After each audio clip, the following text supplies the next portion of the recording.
ala umuri dunia waddin. Wassalatu wassalamu ala asrafil anbiya'i wal mursalin wa ala alihi wa sahbihi ajma'in. Ashhadu an la ilaha illallah wahdahu la syarika lah wa ashhadu anna Muhammadan abduhu wa rasuluh. Allahumma shalli ala sayyidina Muhammad wa ala alihi wa sahbihi ajma'in, amma ba'd.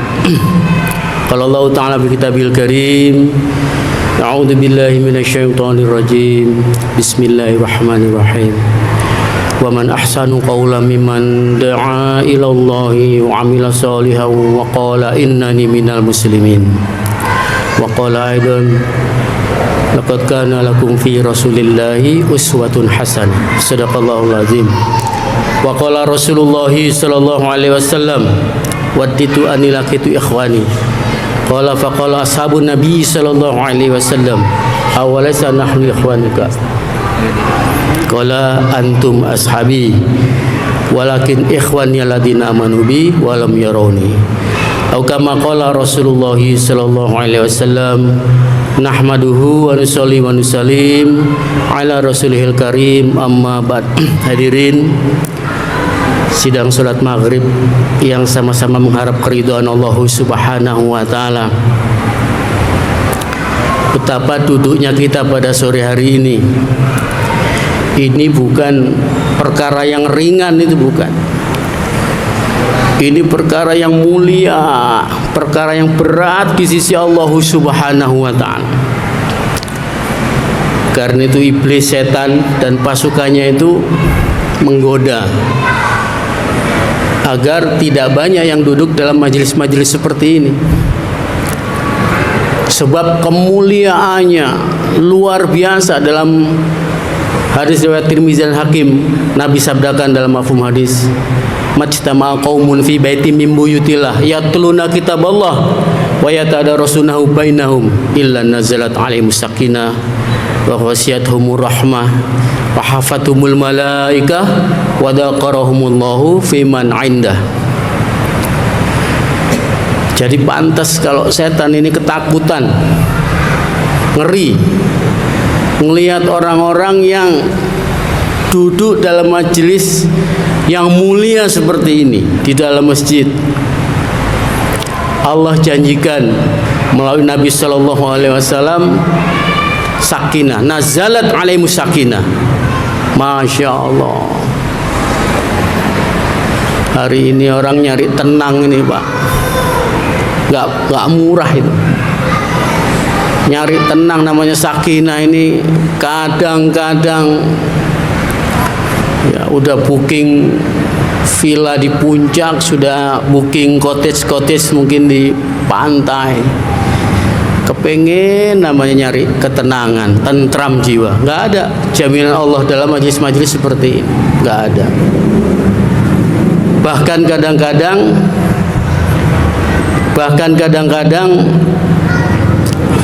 bukannya dapat tenang, ya apalagi Senin gini misalnya turun dari puncak, badan capek, duit habis, ya, besok kerja.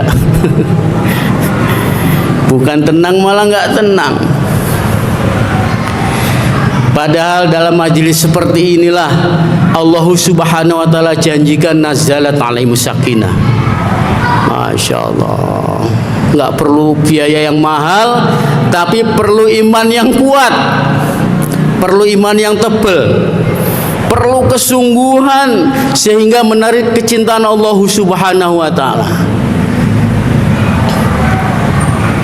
Kalau nggak bisa, Pak. Ada aja diplesetkan, digelincirkan setan. Nanti sebentar lagi ini badminton mau main ini, ya. Persiapan ini, antar film lah apa. Hal-hal yang sebenarnya bahkan menjurus kepada kelalaian. Wasyathumur rahmah. Dalam majelis ini Allah cucurkan rahmat, bukan dicepretin. Kalau ada yang tidur itu kan ada yang dicepretin pakai air. Dalam majelis seperti wasyathumur rahmah, Allah cucurkan di masing-masing kita ini kasih sayang Allah Subhanahu wa taala. Kasih sayang Allah Subhanahu wa taala. Tanda-tandanya bubar dari majelis ini, hatinya itu semakin takarub kepada Allah Subhanahu wa taala. Kepengen detik demi detik, kepengen taat kepada Allah Subhanahu wa taala. Itu tanda-tandanya. Wasiatumur rahmah wa hafathumul malaikah, bersama-sama kita ya, saat ini wa hafathumul malaikah, malaikat-malaikat rahmat. Kalau dinampakkan pemandangan malaikat sama-sama kita, nggak bisa hidup kita, Pak. Saking senang sekali, saking girangnya, jantung kita langsung copot. Saking senangnya. Kayak pecinta Lionel Messi, tahu-tahu duduk di sebelah Lionel Messi. Begitu kira-kira.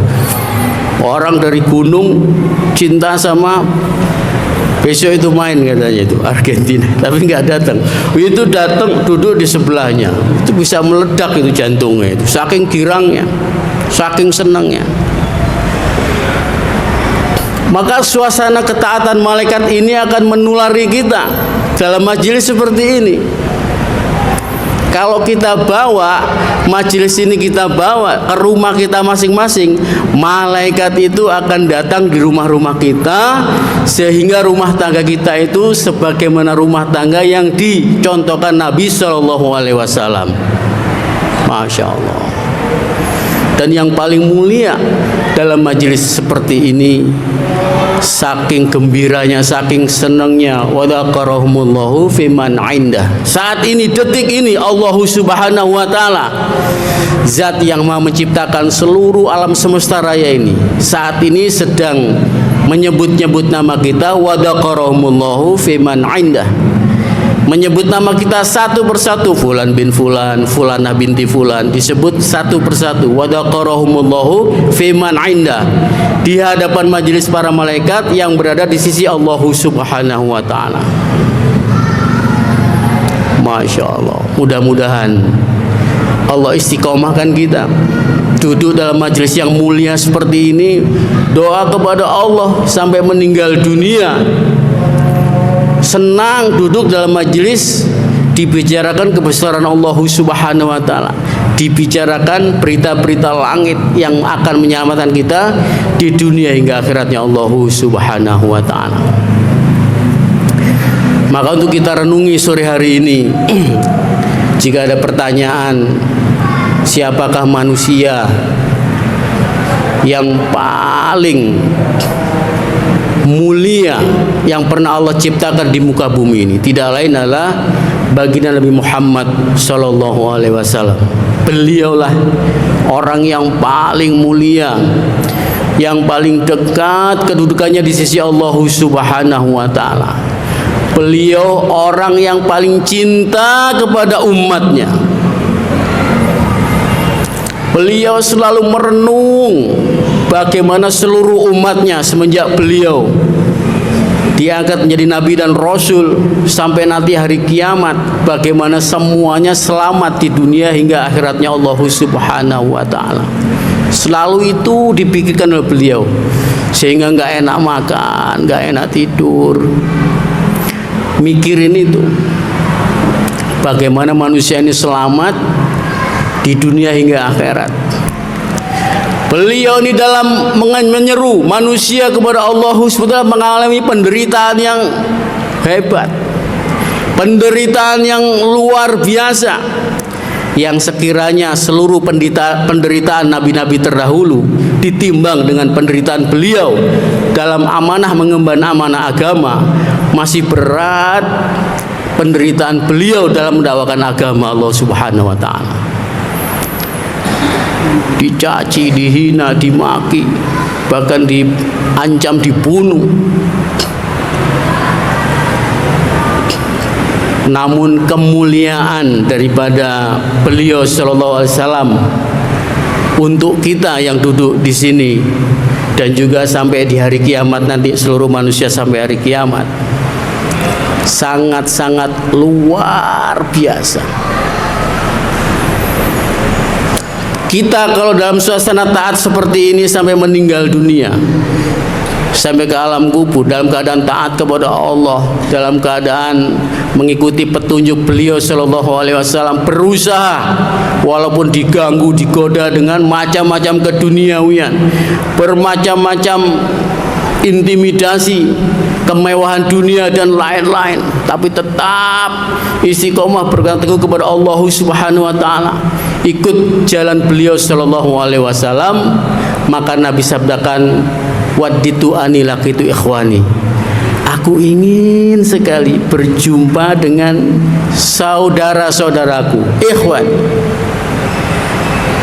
Maka sahabat keheranan, ya Rasulullah, bukankah kami ini saudara-saudara engkau? Antum ashabi, kalian ini para sahabatku, saudara-saudaraku, yaitu mereka yang belum pernah melihat aku tapi beriman kepadaku. Mudah-mudahan kita semua ini, Pak, yang beliau maksudkan, dengan saling mengingatkan, saling mendoakan, terus bertahan memang dalam suasana taat kepada petunjuk beliau sallallahu alaihi wasallam ini seperti memegang bara api. Ya, dipegang ini panas, dilepas ini mati. Rindu Nabi kepada kita, kerinduan beliau. Makanya setan dan pasukannya ini terus berupaya menggelincirkan. Tapi kalau kita berjamaah seperti ini, terus mengingatkan, terus saling mendoakan, maka Allah akan berikan kepada kita kekuatan untuk mengamalkan agama seperti dicontohkan Nabi Sallallahu Alaihi Wasallam. Beliau ini Masya Allah kepada umatnya di hari-hari, bagaimana umatnya ini bahagia di dunia hingga akhirat. Terus beliau kepengin semua manusia ini kepengin bahagia selama-lamanya dalam surganya Allah Subhanahu wa ta'ala. Kepengin sekali. Tapi anehnya umat beliau ini ada juga yang gak mau masuk ke surga. Beliau inginkan kita semua umatnya, kullu ummati yadkhulunal jannah. Nabi sabdakan, aku kepengen sekali seluruh umatku ini masuk ke dalam surga, illa man aba, kecuali yang nggak mau. Illa wa may yaba ya Rasulullah. Sahabat nanya, kok ada orang yang nggak mau masuk surga? Man ata'ani dakhalal jannah wa man asani faqad aba. Orang yang ikut kepadaku, mau susah payah merintis jalan Nabi Sallallahu Alaihi Wasallam dalam keadaan yang luar biasa seperti ini, dia adalah orang yang kepengen masuk surga. Waman asoni faqad aba. Tapi yang menyimpang dari jalanku, mau-maunya sendiri, mau-mau nafsunya sendiri, ya, faqad aba, dia yang menolak surga. Nauzubillah min zalik. Nauzubillah min zalik. Maka dalam mendakwakan agama ini, hadirin berbahagia, beliau Sallallahu Alaihi Wasallam memiliki kekuatan dari Allah Subhanahu Wa Taala yang terjelma dalam keseharian beliau dengan contoh, ya, seperti Quran yang berjalan. Sebab syahadat kita, asyhadu alla ilaha illallah wa asyhadu anna Muhammadur Rasulullah. La ilaha illallah Muhammadur Rasulullah. La ilaha illallah ini seperti ruh, Muhammadur Rasulullah seperti jasad. Jadi kalau cuma la ilaha illallah doang, ya ruhnya doang, kayak penampakan. Ya, kalau Muhammadur Rasulullah doang, ya cuma jasadnya saja. Maka dua-dua ini harus lengkap, ya. Dan ulama memotivasi bagaimana la ilaha illallah Muhammadur Rasulullah, ya. Ini 1 kali 24 jam kita upayakan masuk dalam hati kita, terus kita upayakan, karena la ilaha illallah ini hurufnya 12, Muhammadur Rasulullah hurufnya 12. 12 tambah 12 24. 24 jam dikehendaki agar nggak copot iman kita dari hati, jangan sampai copot. Jangan sampai pergi iman kita ini. Nauzubillah min zalik. Kapan iman copot? Kalau maksiat. Dalam keadaan maksiat kepada Allah, itu iman kita copot. Nauzubillah. Kalau saat itu malaikat Israel datang, malaikat maut mencabut nyawa kita, nauzubillah min zalik. Dalam keadaan enggak beriman itu. Rasulullah SAW kelak di akhirat enggak kelihatan wajah nur cahaya daripada la ilaha illallah Muhammad, enggak kelihatan. Masya Allah. Maka beliau upayakan dengan kesungguhan hati beliau, dengan kerisauan beliau, dan yang paling utama beliau tunjukkan Quran ini diaplikasikan dalam kehidupan sehari-hari, dalam kemuliaan akhlak beliau sallallahu alaihi wasallam. Masya Allah. Kita sering dengar Pak kisah kemuliaan akhlak beliau sallallahu alaihi wasallam dalam mengemban amanah agama ini, dalam menyeru manusia kepada Allah Subhanahu wa taala. Dakwanya Nabi SAW ini bukan seperti dakwanya Nabi Ibrahim alaihissalam. Kalau dakwanya Nabi Ibrahim alaihissalam, berhala-berhala itu dihancurkan dalam kisah, ya kan. Kemudian kampaknya itu ditaruh di leher atau di patung yang paling besar. Ketika Namrud nanya, siapa itu yang ngancurin berhala-berhala saya? Itu yang paling gede loh, yang ngancurin. Nabi SAW ketika beliau diutus oleh Allah SWT menjadi Nabi dan Rasul, 360 berhala di dalam Ka'bah beliau tidak hancurkan ya. Karena dakwah beliau ini atas hati manusia. Yang beliau hancurkan adalah keberhalaan di hati-hati orang kafir Quraisy kala itu. Maka ketika Futuh Mekah, orang yang dulu menyembah berhala itu, tangan-tangan mereka sendiri yang menghancurkan berhala-berhala itu. Artinya apa? Dengan akhlak, dengan doa, dengan tangisan ya. Jadi kalau ada anak kita belum sholat, jangan galak-galak, raka kamu ya. Dengan kasih sayang, dengan kelemah lembutan. Dan yang sering kita lupa, kita doa itu lupa kadang-kadang. Seringnya kalau minta duit, minta jabatan, minta itu, anak sendiri nggak sholat itu sampai lupa nggak didoakan. Nauzubillah min zalik. Ini musibah terbesar, musibah terbesar. Dengan kasih sayang beliau sallallahu alaihi wasallam kepada umatnya, masya Allah. Banyak kisah-kisah beliau yang masyhur, bagaimana beliau Nabi sallallahu alaihi wasallam menyeru manusia ini dengan akhlak beliau yang mulia. Satu hari di panasnya terik matahari, baginda Muhammad sallallahu alaihi wasallam melihat seorang wanita tua ya, menggembol kayu bakar, panas terik matahari, kesusahan. Beliau dengan kasih sayang membantu ya, diangkat ke pundak beliau, mengiringi wanita tua ini. Sepanjang perjalanan wanita tua ini memaki-maki Rasulullah SAW karena nggak tahu yang di belakang dia itu adalah baginda Muhammad SAW. Wahai anak muda, kata nenek-nenek ini, wanita tua ini, saya nasihati kamu jangan deket-deket yang namanya Muhammad. Dia itu biang kerok gitu. Gara-gara dia ini orang pada ribut semua, berpecah belah. Masa orang Tuhannya dibilang Tuhan cuma satu, kita yang Tuhannya banyak aja masih repot. Kok ini dia menyuruh Tuhan yang satu saja? Sudah, pokoknya kamu anak baik, anak muda baik ya, jangan deket-deket namanya Muhammad. Dia itu penyihir. Deket aja jangan, apalagi kok sampai kenal dengan, jangan, sudah jauhi dia. Sampai di rumahnya kayu bakar diturunkan. Nah, maka baginda Muhammad SAW pamit.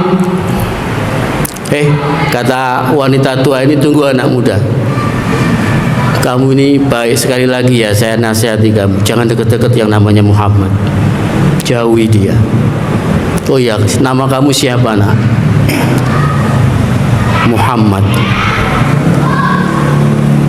Maka wanita tua ini namanya, coba, kok aku salah dengar barangkali. Siapa namamu? Namaku Muhammad. Seperti kena petir di siang hari yang bolong. Asyhadu an la ilaha illallah wa asyhadu anna Muhammadar Rasulullah. Keindahan akhlak beliau ini mengguncang hati siapapun yang melihat keindahan akhlak beliau sallallahu alaihi wasallam. Takjub, gemeter. Enggak banyak cakap, enggak, dengan akhlak beliau, dengan keluhuran budi beliau, masya Allah, mendatangkan kebaikan-kebaikan. Mau bersusah payah, Bilal radhiyallahu itu kan seorang budak. Jangankan harta benda, dirinya sendiri itu bukan milik dia, itu punya majikannya, itu budak. Tapi beliau sallallahu alaihi wasallam membantu menggantikan tugas menggiling gandum Bilal radhiyallahu anhu. Padahal Nabi Muhammad adalah sebangsawan, Quraisy itu bangsawan, tapi hati beliau ini dengan basiroh beliau melihat ini walaupun budak hitam kelam, masya Allah. Tempo hari saya di India itu ketemu model, barangkali itu ketemu orang Ethiopia, Pak. Ya, kebetulan jam 10 malam kita matinya di masjid itu dimatiin lampunya. Itu kalau nggak hati-hati bisa tabrakan sama dia. Saking hitamnya itu orang. Saya teringat, oh Bilal itu mungkin seperti ini, bibirnya besar, hitam kelam, legam gitu, ya, kayak begini nih hitamnya ini, kulitnya ini. Nabi sallallahu alaihi wasallam membantu menggiling gandum, memutar gilingan gandum, ya, mempertaruhkan kebangsawanannya supaya apa? Dengan basirah beliau, dia melihat Bilal ini adalah orang penting dalam agama Islam, sangka baik, sehingga Bilal pun memeluk agama Islam dengan keindahan akhlak beliau sallallahu alaihi wasallam. Maka kalau kita pun dengan akhlak yang baik, ya, menjadikan Quran berjalan, akhlak yang mulia beliau SAW kita aplikasikan dalam kehidupan sehari-hari, agama ini cepat berkembang. Sekarang yang hilang dari umat hari ini adalah Quran, hadis ini cuma ada dalam tekstual saja, dalam buku-buku, di kertas-kertas saja. Dalam kehidupan sehari-hari hilang. Sehingga orang ngelihat, taruhlah ngelihat kayak saya, potongan saya begini ya, 40 orang aja lah di Ruson, di kota sudah di Roxy, Allahu Akbar, toko-toko langsung pada tutup itu, Pak. Barikade kawat berduri. Wah, ini kerusuhan ini. Ini untuk kita renungi, Pak. Ternyata akhlak kita ini hilang. Quran itu seperti cuma sekedar tekstual, seperti dalam ceramah-ceramah seperti ini saja. Ketika bubar dari ini, hilang itu akhlak itu. Sama curang dengan orang-orang di luar, sama korupsinya, masya Allah, kelemah lembutannya hilang, kasar, saling masya Allah menghujat. Nauzubillah min dzalik. Apalagi sebentar lagi ini tahun politik, masya Allah. Kita sama-sama doakan, Pak, bagaimana Allah tentramkan situasi yang memanas ini, agar Allah curahkan hidayah, Allah beri kefahaman kita. Gak pantas diperebutkan, gak layak diperebutkan. Ketaatan seperti inilah yang harus kita perebutkan, kita pertahankan.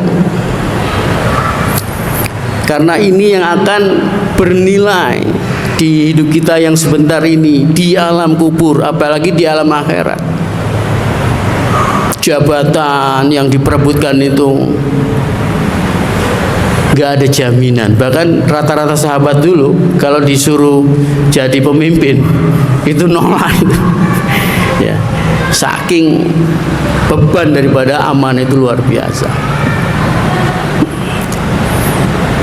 Maka mulai sore hari ini mari sama-sama Pak, termasuk yang ngomong, bangun akhlak yang baik ya. Tempo hari ada teman-teman dari Manchester datang ke sini di Masjid Gria Al Fauzin situ Gria Pesona itu ya, situ melalui penterjemah. Saya kurang paham bahasa Inggris, kurang lihai. Sebenarnya orang-orang Eropa ya, orang-orang yang ke barat ini sudah tahu Islam ini bernilai luhur, bernilai tinggi sekali. Ibarat sebongkah berlian yang harganya itu ribuan triliun, bernilai sekali. Beliau sampaikan, tapi berlian ini di atasnya ada ular kobra gede, king kobra. Orang kepengen ngambil manfaatnya, tapi ada ularnya. Nggak jadi, nggak berani.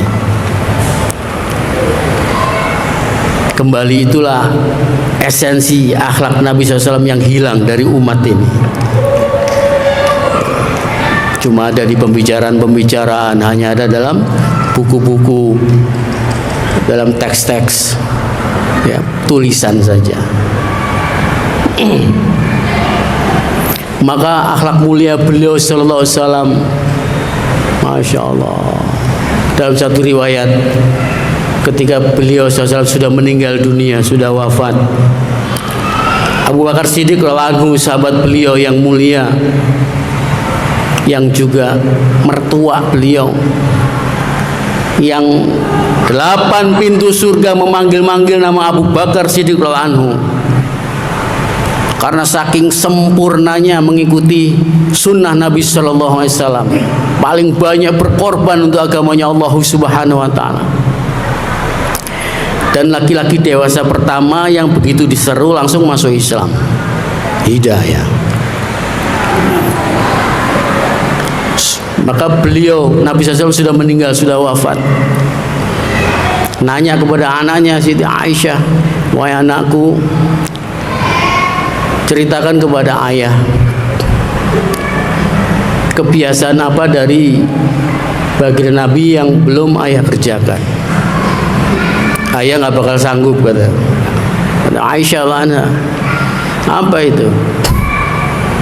Maka Aisyah ceritakan, sering sekali Nabi SAW membawa makanan yang sudah dihaluskan, menyuapi. Di pojok pasar ada seorang pengemis Yahudi yang sudah tua, yang sangat membenci baginda Nabi Muhammad SAW. Maka Abu Bakar Siddiq anhu menjalankan apa-apa yang diceritakan anaknya. Bukan dikasih makanan begitu Pak, disuapin dengan kasih sayang. Abu Bakar Siddiq terkenal dengan kelemah lembutannya. Tiba-tiba pengemis ini menepis tangan Sayyidina Abu Bakar. Siapa kamu? Aku orang yang biasa nyuapin kamu. Oh tidak, tidak. Orang yang biasa nyuapin dengan tangannya dengan kasih sayang, terasa betul hatinya demikian baik, demikian lemah lembut, demikian tidak seperti kamu. Padahal Abu Bakar Siddiq sudah demikian berusaha lemah lembut. Maka nggak terasa menetes air mata Sayyidina Abu Bakar Siddiq anhu, membayangkan ketika baginda Muhammad SAW menyuapi mulut ke dalam mulut pengemis Yahudi yang membenci Nabi SAW ini, dan dari mulut yang dia suapi itu terlontar kata-kata hinaan, makian, cacian. Menangis Sayyidina Abu Bakar membayangkan Pantesan hanya bilang nggak bakal sanggup, nggak bakal sanggup. Maka kemana orang yang biasa nyuapi saya itu? Iya, kata Abu Bakar Silwanu, memang aku bukan orang yang biasa nyuapin kamu. Kemana dia? Dia sudah meninggal dunia, sudah wafat. Masya Allah.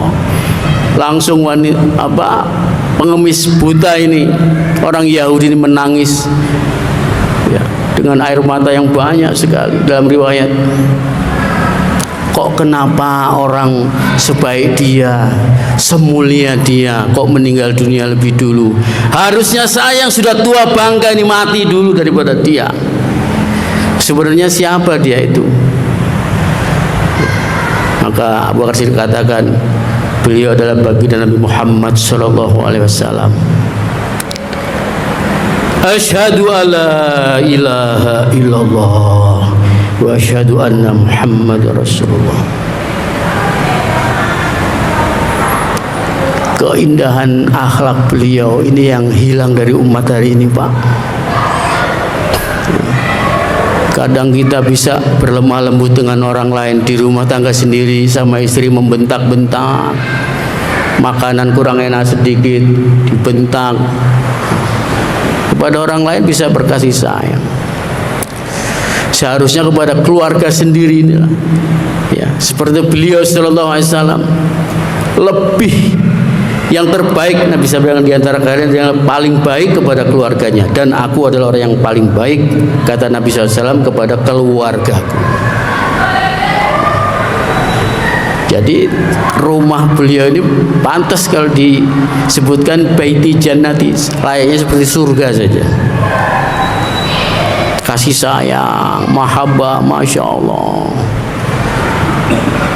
tercermin dari kehidupan dan rumah tangga beliau sallallahu alaihi wasallam. Maka untuk kita renungi, mudah-mudahan setelah dari sini sama-sama kita niatkan, Pak, termasuk yang ngomong ini. Kalau kemarin sudah lemah lembut kasih sayang kepada keluarga, lebih-lebih lagi, Pak. Kita ingat bagaimana kasih sayang beliau sallallahu alaihi wasallam kepada keluarganya sendiri, demikian luar biasa.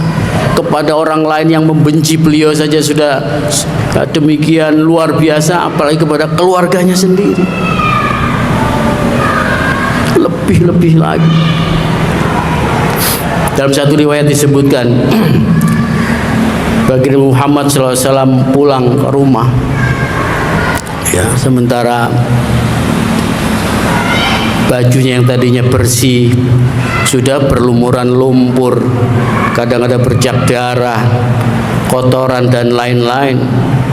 Ya, karena kafir Quraisy kala itu sangat memerangi beliau.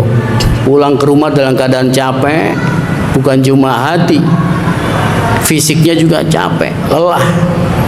Pulang ke rumah, ketika mau mengetuk pintu, kedengaran di dalam rumah itu suara, ya, dengkur halus istrinya tertidur. Maka beliau sallallahu alaihi wasallam mengurungkan niat mengetuk pintu itu. Beliau tunggu di luar. Kalau kita mungkin diterjang aja. Pulang capek-capek, ya, pulang kerja, ya, capek-capek, ngorok, digedor. Kalau saya itu, Pak, saya bukan. Kalau bapak-bapak ini sudah inilah. Beliau SAW mencontohkan sampai beliau sendiri, masya Allah, ketiduran di luar, pintu luar ketiduran. Selang berapa saat istrinya Siti Khadijah terbangun. Kok belum pulang suaminya? Begitu dibuka, baginda Muhammad SAW ketiduran di depan pintu. Beliau bangun kaget. Maka masya Allah, kalau riwayat kisah riwayat ini, masya Allah, itu, Pak, yang pertama kali mengucap maaf itu bukan istrinya. Beliau yang mengucapkan, aku yang salah, maaf, mungkin dengkuranku mengganggu tidurmu. sehingga engkau terbangun wahai istriku. Beliau yang minta maaf itu beliau. Adem Pak, kalau rumah tangga begini ini kan yang hendak kita tiru Pak, sehingga Allah senang kepada keluarga kita, Allah ridho kepada keluarga kita, sehingga Allah muliakan kita dengan akhlak beliau yang akan menyelamatkan hidup yang gak lama ini Pak. Gak ada jaminan Pak, tahun ini kita jangan-jangan tahun terakhir 2024 diantara kita ini sudah sampai ke alam kubur. Bisa jadi. Atau jangan-jangan bulan ini bulan terakhir, bulan Juli diantara kita termasuk yang ngomong ini sudah sampai ajalnya, bisa jadi. Atau minggu ini jangan-jangan ini minggu terakhir, minggu depan kita sudah terbujur kaku ditangisi keluarga kita ya. Ditangisi 1, 2, 3 hari, seminggu juga lupa, nangis sebentar, kadang-kadang yang takziah ketawa-ketawa juga. Jangan-jangan ini malam terakhir, jangan-jangan bisa jadi yang kita berharap terus diberi panjang umur, tapi kita renungi jangan-jangan malam ini malam yang terakhir kita, besok pagi kita sudah meninggalkan dunia ini. Apa yang hendak kita sampaikan kepada Allah Subhanahu wa ta'ala? Dengan banyaknya lumuran dosa-dosa ya, kalau dibanding bapak-bapak mungkin saya yang paling banyak dosanya nih Pak, ngaku saja sih. Jenggotnya doang panjang, sorbannya gede kayak ban Vespa katanya. Kayak dosanya paling banyak. Kalau saat ini penghuni kubur itu melihat jodohnya kita itu kepengen bangun lagi Pak. Apalagi orang-orang yang ingkar kepada Allah. Rabbana absarna wa sami'na farji'na na'mal sholihan inna muqinun. Kepengen bangun lagi dari kubur, duduk sama kita. Kalau perlu nggak pulang-pulang lagi, sudah ngelihat kengerian alam kubur. Itu kalau dikasih waktu setengah jam, nah, bapak ini di kuburan setengah jam ya hidup lagi. Nggak mungkin dia wah hidup lagi, saya mau jalan-jalan ke mall lah, mau berebut tiket Argentina lawan timnas ini. Nggak kepikiran lagi Pak. Dia akan pilih amal apa yang paling tinggi nilainya, yang paling Allah senangi. Apa itu amal itu? Setengah jam, waktunya 30 menit, mepet. Wa man ahsanu qawlan mimman da'a ilallah. Dia akan pilih menjadi pejuang agamanya Allah Subhanahu wa ta'ala. Ini amal yang paling tinggi. Li ilai kalimatillah. Bagaimana agama Allah ini tinggi di sisi seluruh dunia ini. Dia akan pilih itu. Sebagaimana dulu sahabat-sahabat Nabi ya, rela, bukan cuma waktu, harta, bahkan nyawa sekalipun. Wa man ahsanu qawlan mimman da'a ilallah, untuk menyeru manusia kepada Allah Subhanahu wa ta'ala. Kepengen Pak, setengah jam yang mepet. Maka mudah-mudahan kita sama-sama berdoa Pak. Yang sering lupa ini Pak, doa. Yang sering lupa nih, kita ini lupa angkat tangan ini. Kalau orang ini nggak mau doa, ini orang belagu, ini orang sombong Pak. Padahal umat akhir zaman ini, Masya Allah, nilai doanya itu sangat tinggi di sisi Allah Subhanahu wa ta'ala. Jam berapa nih? Isya jam? Belum? Ya, terakhir ini nilai doa umat akhir zaman Pak, Masya Allah. Sering kita dengar riwayatnya. Nabi Musa alaihissalam, kalimullah, Nabi yang bisa berdialog langsung, berbicara kepada Allah Subhanahu wa ta'ala. Maka di hati Nabi Musa ini terbersit, keren. Ada rasa, wah dibanding nabi-nabi yang lain saya ini paling bisa kalimullah, ngomong langsung sama Allah. Dalam hati Nabi Musa, tapi Allah Maha mengetahui. Maka Allah tegur, wahai Musa, kamu memang kalimullah, ya bisa bicara langsung dengan aku. Tapi ketika bicara itu, jarak antara dirimu itu dengan aku ada 10.000 hijab. Yang jarak satu hijab dengan satu hijab yang lain sejarak jauhnya seperti langit dan bumi. 10.000 hijab. Tapi kelak ketahuilah, umat akhir zaman orangnya males-males, kalau sholat juga asal-asalan, ngajinya apalagi. Akhir zaman, umat akhir zaman banyak berbulan dosa.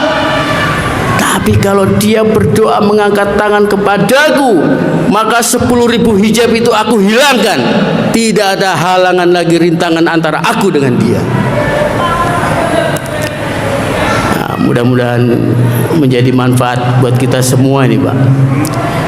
Terus berdoa kepada Allah Subhanahu wa taala agar Allah Subhanahu wa taala ridho kepada kita semua, sehingga kita semua ini betul-betul menjadi calon-calon penghuni surganya Allah Subhanahu wa taala, bersama dengan keluarga kita, handai tolan kita, teman tetangga kiri kanan kita. Semuanya ini berbondong-bondong menuju keridhaan Allah Subhanahu wa taala. Barangkali itu yang bisa disampaikan. Al-haqqu min rabbik fala takunanna minal mumtarin. Yang benar pasti datang dari Allah Subhanahu wa taala. Adapun kekhilafan, kesalahan adalah kelemahan saya dalam penyampaiannya.